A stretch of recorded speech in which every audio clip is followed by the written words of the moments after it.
ñoo ngi fii mama tur bi ak foo ñuy woowe tur bi nag ma koy leb mais maa ngi woote fii ci Dakar. yaa ngi woote fii ci Dakar tey gis nga la nga xamante ne moom mooy procès ci verdict bi génn ban jàngat nga ci am. En fait en tant que jigéen. en tant que yaay. gàcce. torox tànge ak tristesse lañ ci jële. ndax bu ñu fi gisee lépp xew barki démb. benn nit violé fi 27 filles. pas de justice dans ça. tey Adji Sarr war a taxaw di tuumaal nit viol. dans 2 ans réew bi nekk ci naqar ak jaaxle kenn mënatul dem kenn mënatul dikk. lii activité yëpp tege côté. kenn amatul dara lu la neex ci réew mi ñu toog ba tey. ci taxaw que ni Adji Sarr kenn joolewu ko kenn menacé wu ko de mort. léegi nag ñu osé jël doomu jaam di ko kontaan. il faut que nag nga xam ne ay jullit lañu. dëkk bu toll ni Sénégal 95% des musulmans. ñu gën a mën a def lu bon gën a mën a wax lu bon. nañu xool suñu ay pays voisins yi wër. lu mel ni musu fa am musu fa xew. lii humiliation la pour le peuple sénégalais. lii dox tàng la yi nag mooy. weer sa askan. gis nga dëkk bi bu kenn foyee sa xel. bu ñu dof lu raw ci yàlla mi ci dëkk bi. lu ko gën a bon gën koo ñaan ci dëkk bi. nañ ci jóg ñun yaay yi di jiw suñu doom yi bu ñu tëddee duñu nelaw ndax lu bon lii ñu ci dëkk di ñu woon saa su ne ci dëkk di ko gis suñu doom yi di ko gis ñuy am ci tànge suñu avenir u ëllëgu njaboot gi nañ ñu taxawal ci loolu moo ñu ëppal solo lii mais mënuñu jël dossier bu jël ñaari atu yàlla taal réew mi rey ay doomu jàmm nañu xool yaay seeni ay doom dee. ma amoon benn question rek bu mu la bëggoon laajaale mama ndax ñi bëgg dugg ci lii bi bari na. jigéen nga comme ni nga ko waxee te introduction bi am na solo lool te it Ndeye Khady Ndiaye nekk jigéen Adji Sarr tamit nekk jigéen tey ban jàngat nga am ci taxawaayu activiste yi nga xamante ne ñu ngi doon jàppale Adji Sarr waaye tey ba gannaaw lépp ker sedd na te ñu xam ne la nga xamante ne moom la Adji Sarr doon toppee amul te Ndeye Khady Ndiaye ak moom it condamné nañ ko comme ni ñu condamné Sonko tey nooy gisee silence bi nga xamante ne moom la activiste jigéen yi di def ci à l'égard de Ndeye Khady Ndiaye.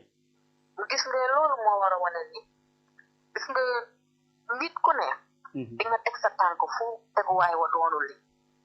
waaye nag teggi ko dellu ginnaaw du wees. dëgg la. xëy na fa ñu tegoon seen tànk dañoo amoon lu ñu jortoon lu tax ñu teg ko fa.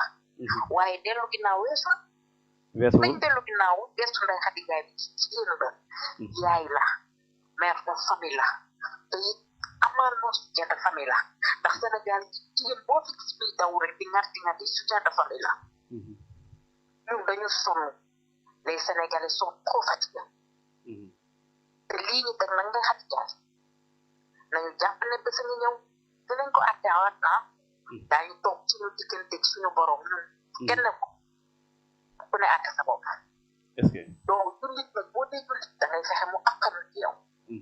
loo xam ne boo wéetee àtte ko sa bopp amaa ngor bu toll ni taxaw ci penc bi wax ko. dañoo tooñaa dañoo tooñ te gis nga Sénégal gi nañ ko defar ñu fii bay loo xam ne muy tëdd rank bu nar a am ci envers dem ba nar a jëm ci diggante mbokk ak mbokk ndax di ngeen demi ba réew mi nit dina xool nit sax bu ko jàmbaat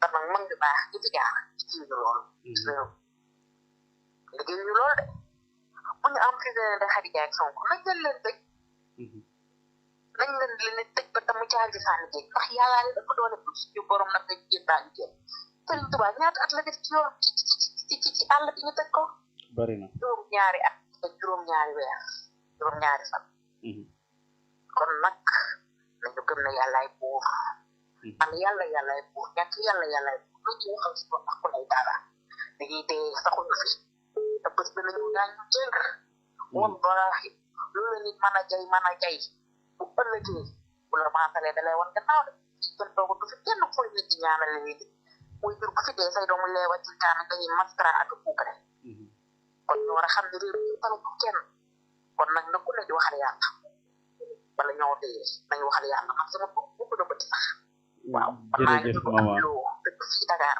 ci Cap Amitié 3 nëbb ma li may wax jërëjëf maman damay wax rek sama akulaay taala ak ci yàlla sama borom man ragaluma ko ma rey ragaluma ko dëgg yàlla laay wax yàlla rek laa rey macha allah waaw maa ngi leen di sant di leen gërëm seen liggéey rafet merci ñëpp a bëgg ci yéen merci encore une fois merci à vous aussi donc yéen a ngi woon ci plateau SSP TV alors je pense que la ligne elle est très saturée pratiquement nous sommes alors directement ñu jël ci également mu ngi insisté allo salaamaaleykum